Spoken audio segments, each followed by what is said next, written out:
مولا علی نے فرمایا اگر میں سورہ فاتحہ کی تفسیر کروں، سورۃ فاتحہ کی تفسیر لکھواؤں تو 70 اونٹوں پہ لادی جائے گی، 70 اونٹوں پہ۔ اور یہ خالی دعویٰ نہیں تھا، ایک حدیث اور سنو۔ ایک دفعہ عشاء کی نماز پڑھا کے تشریف فرما ہوئے اور فرمایا آؤ آج میں تمہیں سورہ فاتحہ کی تفسیر سناؤں۔ تو شروع کرتے ہیں بسم اللہ سے، اور بسم اللہ کی با سے شروع کرتے ہیں۔ عربی میں تو حروف کا بھی مطلب ہوتا ہے نا، با کا مطلب بیان کرنا شروع کیا اور فجر کی اذان ہو گئی، با چل رہی تھی۔ سبحان اللہ۔ ہم نے تو تم نے تو شاید وہ کتاب دیکھی نہیں، وہ شرح میں تعامل الباء للالصاق مررت بزید، ہمیں تو بس اتنا ہی آتا ہے۔ یا حرف جر ہے، باؤ تاؤ کاف لام واو منز مسقلہ رب حاشا من عدا حتی، کیا ہے حتی الہ، جو منہ میر زبانی یاد کی تھی۔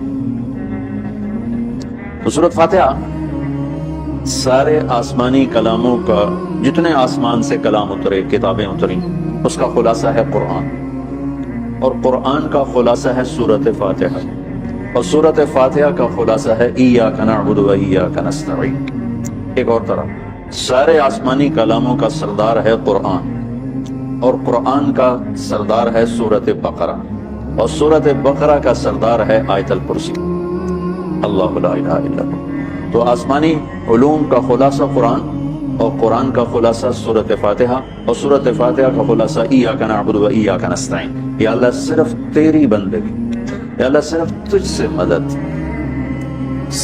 ایاک سارے طرفوں سے، وَإِذَا سَأَلْتَ فَاسْأَلِ اللَّهِ وَإِذَا اسْتَعَنْتَ فَاسْتَعِنْ بِاللَّهِ ایاک، یا اللہ صرف تیری بندگی، اور یا اللہ صرف تجھی سے مانگ، تیری آگے جو لکھا، دنیا بھی اسی سے مانگنی ہے اور آخرت بھی اسی سے مانگنی۔ اللہ نے ہمیں دنیا پہلے سکھائی، آخرت بعد میں سکھائی۔ ربنا آتنا فی الدنیا حسنۃ وفی الآخرۃ حسنۃ وقنا عذاب النار۔ تو سارے آسمانی کتابوں کا خلاصہ یہ ایک جملہ ہے، ایاک نعبد۔ اور بندگی صرف نماز نہیں، بلکہ پوری زندگی اللہ کی چاہت میں گم ہو جائے، ڈھل جائے، اور ہر ضرورت میں اللہ اس کی طرف ہاتھ اٹھے، مخلوق کی طرف ہاتھ۔ ایک ہوتا ہے دوسرے کی مدد کے لیے، بھائی اپنا ٹریکٹر دینا، یار میری جو ہمارے یہاں ہم نے اپنی مثال دینی، جب ایک دم زمین تیار کرنے کا وقت آتا ہے تو وہ 3 ٹریکٹر بھی کافی نہیں ہوتے، تو ہم کہتے ہیں جی ذرا اپنا ٹریکٹر بھیج دینا، ایک ہی دن میں ہماری زمین ساری تیار ہو جائے۔ یہ ایک دوسرے کی امداد باہمی ہے۔ مدد جہاں انسان بے بس ہے، صرف اللہ ہی کر سکتا ہے، ان چیزوں میں اللہ کے سامنے چولی پھیلانا، اسی کو پکارنا، اسی کے آگے ہاتھ پھیلانا، اور اسی کے آگے سر جھکانا۔ حنین میں صحابہ جیسی ہستیوں نے کہا آج ہمیں کوئی نہیں ہرا سکتا، ہم بہت زیادہ ہیں۔ اللہ نے ایک ہلے میں اڑا کے سب کو کہاں سے کہاں بھگا دیا۔ لن نغلب من قلۃ، آج ہمیں کوئی نہیں ہرائے گا۔ تو پہلے حملے میں ہی قدم اکھڑے، اور صرف 88 آدمی اللہ کے نبی کے ساتھ رہ گئے، 12,000 بھاگ گئے۔ پھر یوم حنین اذ اعجبتکم کثرتکم فلم تغن عنکم شیئا۔ تو میرے عزیز، سورۃ فاتحہ پورے قرآن کی چابی ہے، تمہید ہے۔ قرآن توحید بتاتا ہے، رسالت بتاتا ہے، آخرت بتاتا ہے۔ سورۃ فاتحہ میں توحید بھی ہے، رسالت بھی ہے، اور آخرت بھی ہے۔ الحمدللہ رب العالمین الرحمن الرحیم مالک یوم الدین۔ الرحمن الرحیم تک اللہ کی ذات صفات توحید ہے، مالک یوم الدین جزا سزا اور آخرت ہے۔ ایاک نعبد و ایاک نستعین یہ مقصد زندگی ہے۔ اہدنا الصراط المستقیم یہ طلب ہے زندگی کی، سب سے بڑی طلب ہدایت ہے۔ الصراط الذین انعمت علیہم یہ رسالت ہے کہ جن پر تیرا انعام ہوا، اولئک مع الذین انعم اللہ علیہم من النبیین والصدیقین والشہداء والصالحین وحسن اولئک رفیقا۔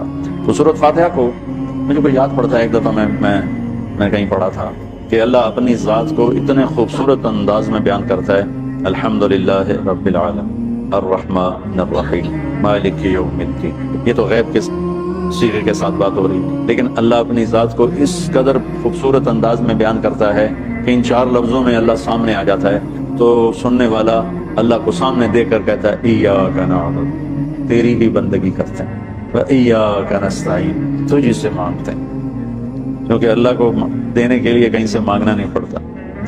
تو میں تھا گاؤں میں، تو ایک ہمارا رشتہ دار برادر، میں نے سب سے دوستی لگا کے رکھی، سب سے ملتا ہوں۔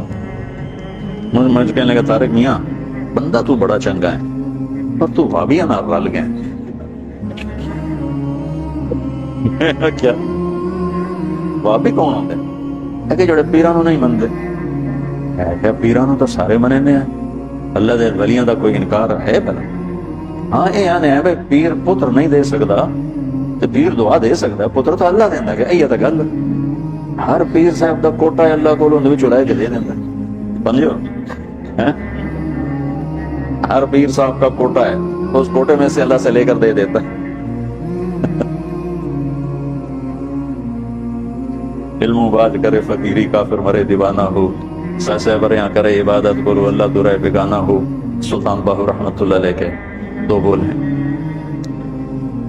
تو ابراہیم علیہ السلام نے آگ میں جاتے ہوئے جبریل اور ہوا کے فرشتوں کو کہہ دیتا اما الیک فلا واما الی اللہ فنعم ایاک نعبد و ایاک نستعین اللہ تعالیٰ نے اپنی ذات کو اس خوبصورت انداز میں پیش کیا کہ جیسے جیسے ہم اللہ کو دیکھ کر کہہ رہے ہیں ایاک نعبد و ایاک نستعین اللہ صرف تیری بندگی کریں گے یہ سر اور کہیں نہیں جھکے گا اور یہ اللہ صرف تجھ سے مانگیں گے اور کسی سے نہیں مانگیں گے قرآن وہ میں نے پہلے ایک مثال سے بتا دیا یہ استعانت بالغیر نہیں ہے بھائی مجھے قرض چاہیے مجھے 1 لاکھ روپیہ دے دیں یہ اس میں نہیں آتا ہے میرے نبی قرضہ اٹھاتے تھے میرے نبی نے جنگ کے لیے تلوار اٹھائی زرہ پہنی اسباب کی دنیا ہے اسباب کا اختیار کرنا اور چیز ہے اور جن چیزوں میں اللہ کے سوا کوئی کرنے والا نہیں وہ لوگوں کے سامنے ہاتھ پھیلا دینا ہم لیا گئے تو وہاں ایک پیر جگی گدی تھی تو ان کے پیر صاحب سے ملاقات کی انہوں نے بہت محبت کی ہم فاتحہ پڑھنے گئے تو وہاں ان پڑھ عورتیں بیٹھے پیر جگی پتر دے میں آ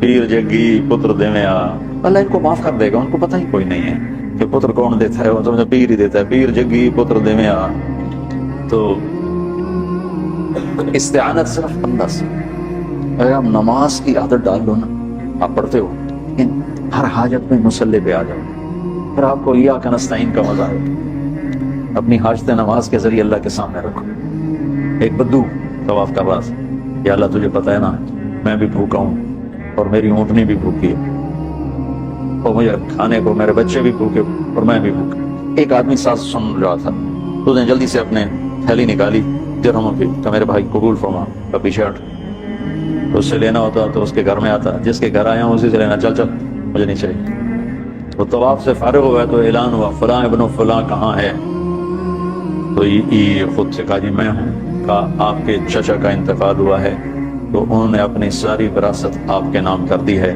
چونکہ ان کی اولاد کوئی نہیں تھی تو 1 منٹ میں اللہ تعالیٰ نے قبول فرمایا ہشام بن عبد الملک اور سالم بن عبداللہ بن عمر بیت اللہ کا طواف فرما رہے تھے تو ہشام نے کہا سالم کوئی ضرورت تو بتاؤ تو وہ کہنے لگے اللہ کے گھر میں ہو کر میں اللہ کو نہ بتاؤں تمہیں بتاؤں کتنے شرم کی بات تو ہشام چپ ہو گیا ہشام بادشاہ تھا بنو امیہ کا تو جب دونوں باہر نکلے تو ہشام نے کہا اچھا اب تو بولیے کوئی ضرورت بتائیں تو سالم بن عبداللہ بن عمر حضرت عمر کے پوتے کہنے لگے کیا بتاؤں دنیا کی یا آخرت کی وہ کہنے لگا دنیا کی بتاؤ آخرت کی میں کیا پوری کروں گا تو وہ کہنے لگے دنیا تو کبھی اللہ سے نہیں مانگی تجھ سے کیا مانگی ما سألت من یملکها فکیف من لا یملکها جو دنیا کا شہنشاہ ہے دنیا تو اس سے کبھی نہیں مانگی تم سے کیا مانگوں گا تو میرے عزیزو سارے قرآن کا خلاصہ یہ 2 لفظ ہیں ایاک نعبد تو امت اللہ کے سامنے سر جھکا دے ہر حرام چھوڑ دے ہر حلال پہ آ جائے بندگی صرف نماز نہیں ہے بازار کی بندگی کیا ہے سچائی ناپ تول کا پورا ہونا وعدے کا وفا کرنا کھوٹ ملاوٹ سے بچنا یہ بازار کی عبادت ہے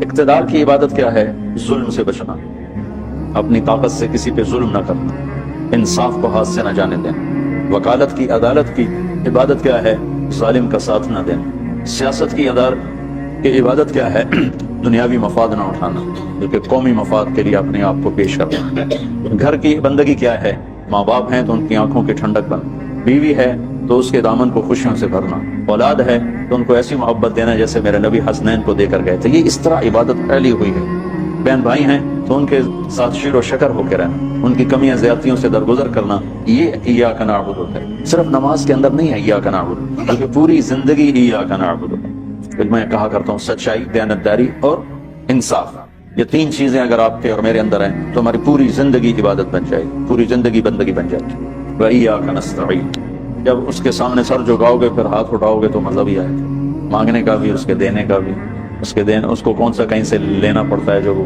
نباتہ بن یزید نخی رحمۃ اللہ علیہ تابعین میں سے ہیں, اللہ کے راستے میں جا رہے تھے, گدھا مر گیا تو نیچے اتر کے 2 نفل پڑھ کے کہنے لگے, یا اللہ تو بے نیاز ہے, تو کسی چیز کی ضرورت نہیں اور میں تو مسافر ہوں, مجھے اس کی ضرورت ہے, اسے زندہ کر. اور ایک چھڑی ماری, کم بیزن اللہ, گدھا اچھل کے کھڑا ہو گیا. اور امام شعبی فرماتے ہیں کہ میں نے اس گدھے کو دمشق کے بازار میں فروخت ہوتے دیکھا, اور وہ نباتہ پہلے فوت ہوئے, کھوتا بعد مرے. ایسی دعا قبول ہوئی. تو انشاءاللہ تھوڑا تھوڑا اس کو لاتے رہیں گے. آج بس اتنا ہی کافی ہے کہ تھوڑا سورۃ فاتحہ میں چند ایک مضامین. ایک ہدایت ہے, ہدایت خدا اس چٹان کو کہتے ہیں جو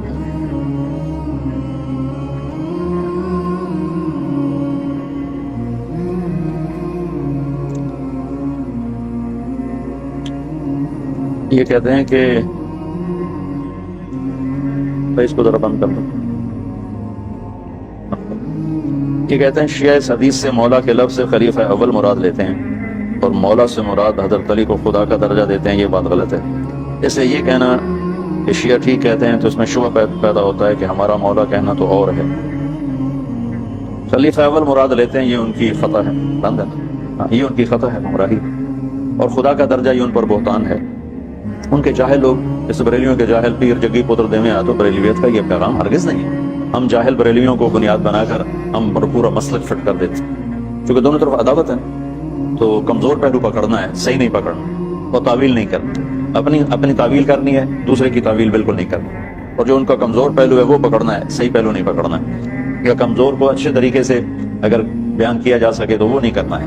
تو وہ خلیفہ اول مراد دیتے ہیں, غلط. اور نصیری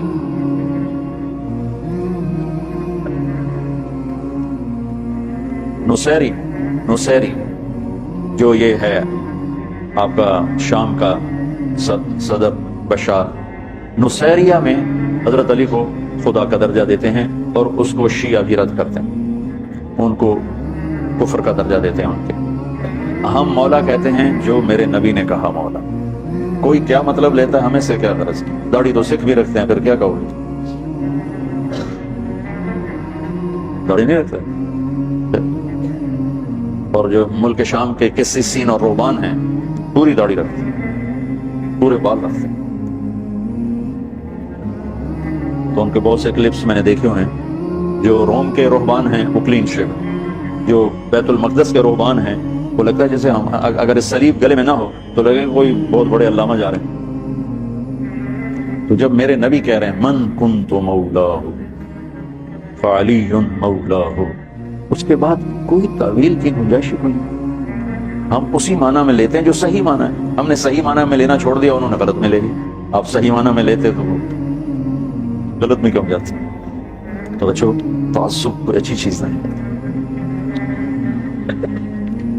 جتنا کوئی گمراہ ہونا اتنا اس سے ہمدردی ہونی چاہیے کہ یا اللہ یہ جہنم میں چلا جائے, کسی طرح اس کو بچا دے. انور شاہ صاحب ٹرین پہ چڑھنے لگے تو ایک سکھ اترا, تو شاہ صاحب نے کیا ہائے, تو وہ کہتا ہے مولوی جی کیوں ہے. تو شاہ صاحب نے کہا ایسا خوبصورت چہرہ جہنم میں جلے گا. اس نے وہیں کلمہ پڑھ لیا. یہ مقصود ہے وراثت علم, وراثت انبیاء میں یہ درد ہے. وراثت انبیاء کہ وہ جتنا دین سے دور ہے اتنا اس سے محبت کرو کہ بچ جائے, کہ جہنم سے بچ جائے. اللہ کے نبی نے آخری حد تک ابو جہل کی اتنی منتیں کی کہ ابو جہل کہنے لگا بس کرو, حل انت منتہن, بس کرو, میں قیامت کے دن گواہی دے دوں گا کہ تو نے اپنے رب کا پیغام ہمیں سنا دیا تھا.